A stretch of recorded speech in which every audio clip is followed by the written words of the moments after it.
Welcome yet again to another episode of Dinner Guide. My name is Chef Andy, and today we are going to be working on a sweet potato pie. I'm just going to introduce the ingredients and tell you a bit more about the dish. So to that, we're going to be working with some ginger, which is my secret ingredient to this. It actually brings out it makes the difference. I've got some cinnamon powder, I've got some vanilla extract, some beautiful whole eggs, some pre-cooked sweet potatoes, some cream here, and we do have also some puff pastry that's resting in the oven, in the fridge. We're just going to give that some time to really cool down, and then when we come back from the break, I'll take it out and I'll show you what it looks like and how we are going to turn that into a beautiful tart. See you after the short break.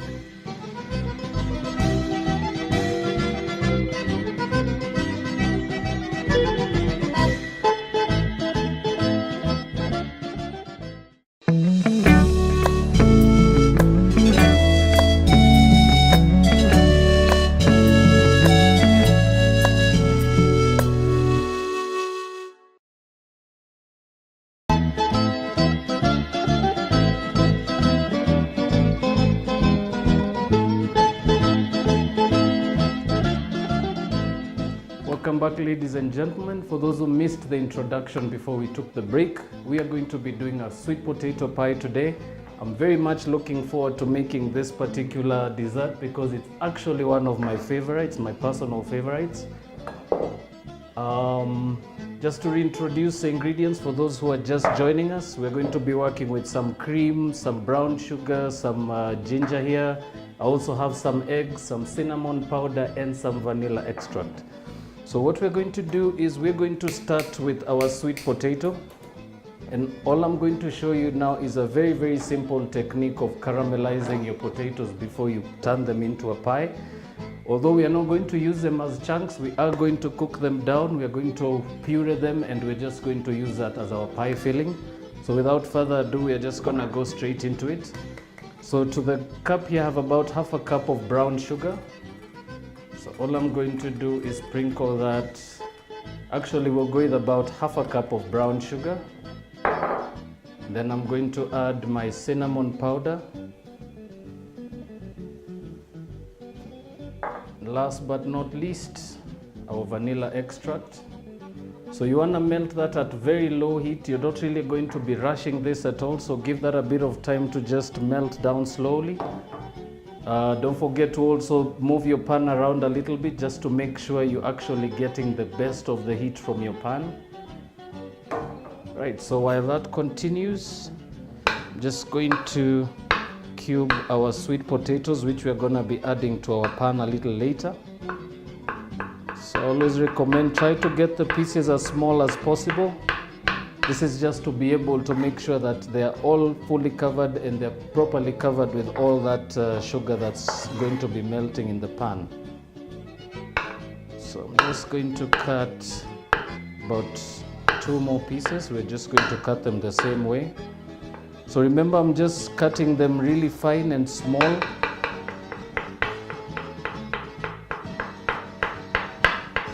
I also recommend that if you're going to be making a sweet potato pie, please try and cook the sweet potato in advance. If you are going to be making it from scratch, another technique to cooking this, as opposed to leaving it in a pot of boiling water, you can actually just cover them with some foil, leave that in the oven for a good 1 hour, and just pull it out and let them sit, and just peel them right afterwards, or peel them before, up to you. My personal technique is always cook your sweet potatoes or any potatoes that you can manage to cook without peeling them. The beauty for that is there's a lot of nutrient in the skin, and it does really make a difference when it comes to flavor.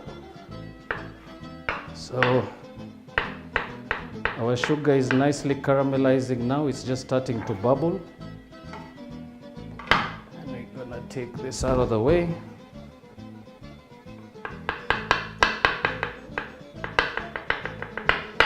Just going to try and break those pieces a little more.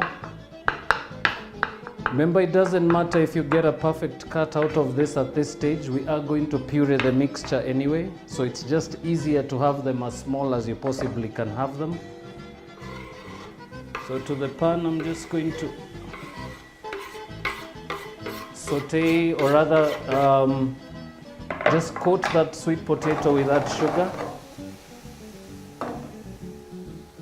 Right, so to this I'm going to add my cooking cream.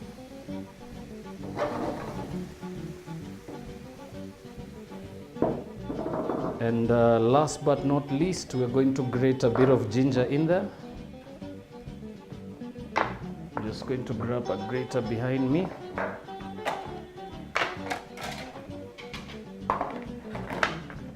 So just straight over the pan, about half a teaspoon to 3/4 teaspoon of ginger. So this is a fresh knob. This has been peeled, so please do not grate this in with the skin on. Always scrap a bit of that ginger from the back of your...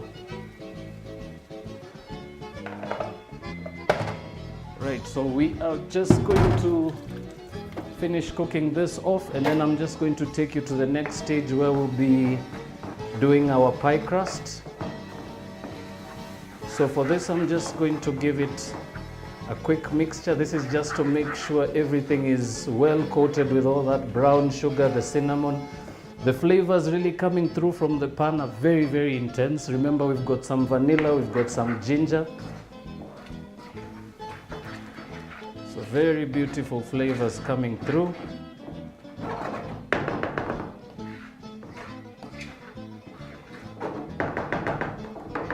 Right, and I always like to use my wooden spoon to try and break the bigger chunks. So always try and break them as you continue cooking. Right, so this is done. We're just going to turn off the heat and we're going to give that a second to cool off. And while that cools, I'm just going to draw your attention to this side. I'm just going to get something from in here. And this was basically the pie crust we had mentioned earlier.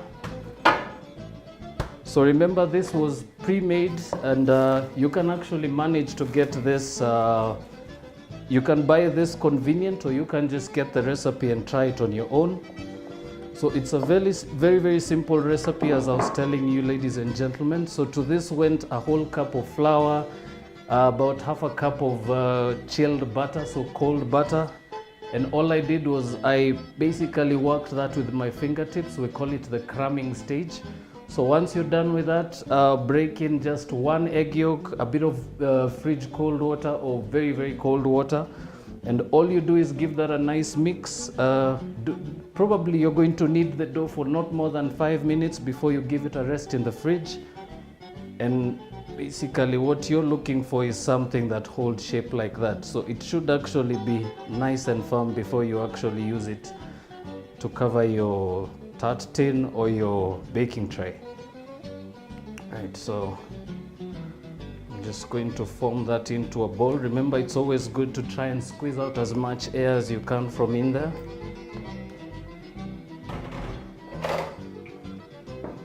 Right, so since I have a bit of a small board, we're just going to switch to a little bigger one. And all I'm going to do at this stage is just use my rolling pin. And what we're going to be doing now is I'm going to start off in the center and I'm gonna roll my way out to the end. And I'll come back to the center and roll it back towards me. And I'll just continue doing the same, but always give it a 90-degree turn. Press it down again, pull it back, right at the center again and go forward. And then of course flip it around and continue the same technique. So this is a dish we're going to be using as our tin today. So I'm basically looking at something that should be able to sink into this. So now we're looking for a base that's about 30 to 35 centimeters in diameter. So I'm just going to keep going with this. And we're going to jump into a short commercial break while I do so. And when we come back, I'm going to show you how this is actually now going to cover the tin. We're going to blind bake it in the oven. We're going to take it out as well. I'm also going to show you what to do with the filling. And we're just going to go straight into the last bit of the dish where you'll be able to see what it looks like. So we're going to take a short commercial break. See you shortly.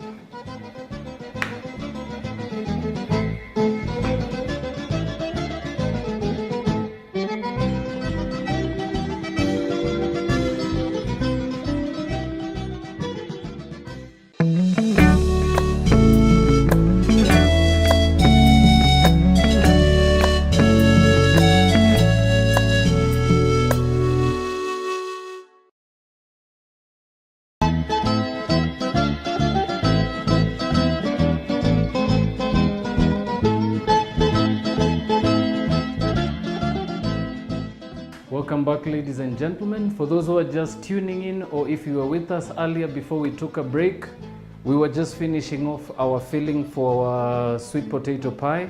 I do have some pie crust in the fridge that's just chilling out a little bit, but I do have one that I'll show you that we did a little earlier.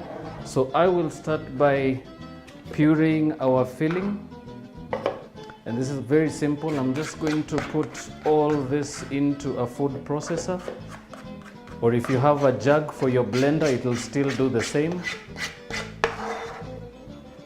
And another alternative as well, if you own a stick blender, they're a little more easier to work with. You can also work with those. All right, so simple as that. And now to this, I'm just going to crack 2 eggs.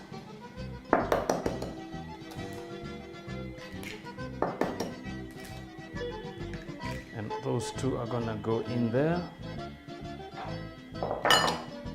And all we are going to do is blitz this, and we're just trying to go and try and make it a little runny.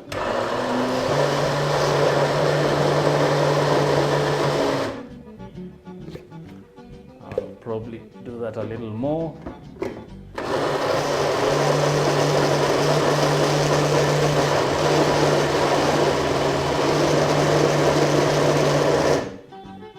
Alright, so as you can be able to see from the lens, if you can get that close, as you can see it's very, very runny, but not watery, so that's the consistency you're looking for. Now I'm going to show you something that we had done a little earlier, and this is basically what your pie crust would look like. So if I can turn this around, this is the baking dish that I showed you a little earlier. So this is one that we had done a little earlier, and this is basically what this will turn out like. So points to pay attention to, especially when you're rolling out your pastry. As you can be able to see from the sides, the reason why I actually trim those edges off, I wanted you to be able to make sure and see that the thickness is even right around. So the particular thing with the pie, always take your time to make sure you roll it out really thin and really even.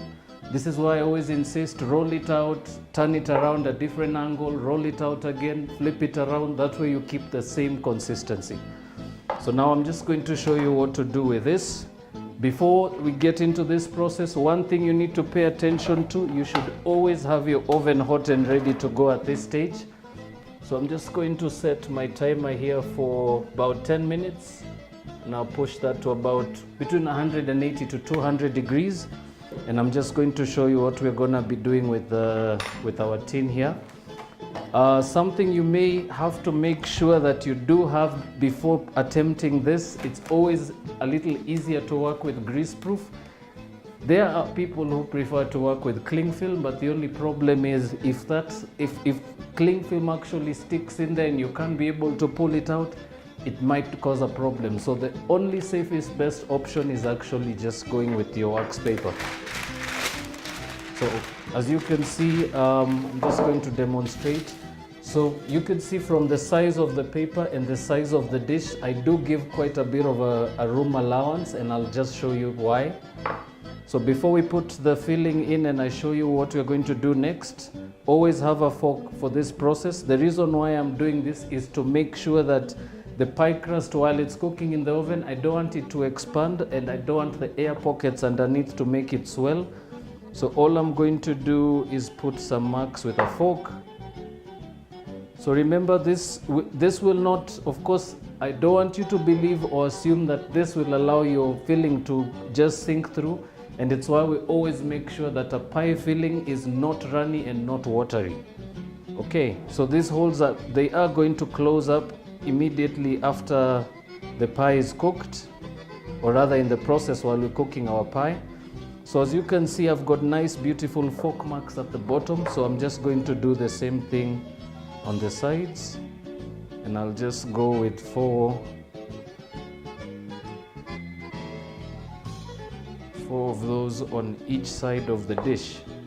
So simple as that. The next step is now the blind baking process, and I'm about to explain that to you now. Blind baking is basically where you actually bake something in the oven, for instance a casing or a tart tin, And what happens is the baking process just allows you to make the casing first, take it out, and then be able to do the final product. So this is just a simple technique of how it's done. So as I mentioned earlier, always have some good amount of wax-proof paper to work with. And this you can be able to buy locally. And all you're going to do is, you're just going to have one hand sitting inside the tin and let your other hand do the rest of the work for you. So all I'm doing now is just pushing the tin against the insides of the dish. So all you're looking for is something like that. So you're just literally just creating something that should be able to allow you to take out anything that you're going to fill in there. So some good options to go with, I would say maybe some cheap rice or some old rice you know you won't be using. I personally like to use green grams because they don't pop, and they actually go a long mile. So as you can see, this is green grams that I've probably used about 3 or 4 times on the show, just as I'm doing now. And as you can see, they really hold and they can keep for a very long time. The only issue is you cannot take these now and try and cook them down because they won't cook. They're fully roasted, they're very dry. Other alterations to that, you could use rice, you could use beans. Just make sure it's something that will not put so much weight in there and it's a little easier to work with and to afford. So to that, I'm just going to add my green grams in there. And with my hand, I'm just going to spread that around. And now all I'm going to do is fold that like that. This is just to allow it to be able to sit in the oven. So the reason why I'm leaving out that much extra of our greaseproof paper, the thing is when this comes out of the oven, you're probably going to have a very short span of time to actually take the filling out and then, take the weight out, put the filling in there and then put it back in the oven. So the reason for using the greaseproof is you can just lift it off the dish, pour your filling in there and then continue. So this is going to be going into the oven between 180 degrees. I'm going to be cooking this just until it manages to hold its shape really well, and it should actually be able to come out of our dish. So this is just going to go in. So remember, the oven was preheated, so that is a hot oven going as we speak. I'm going to set that for 10 minutes. So we're just going to give that some time to cook. We're going to check on it. We're going to take a short break as well. When we do come back, I'll show you what that looks like. I'll show you the process of filling the pie and baking it, and we're just going to serve. Don't touch that dial. See you in a short bit.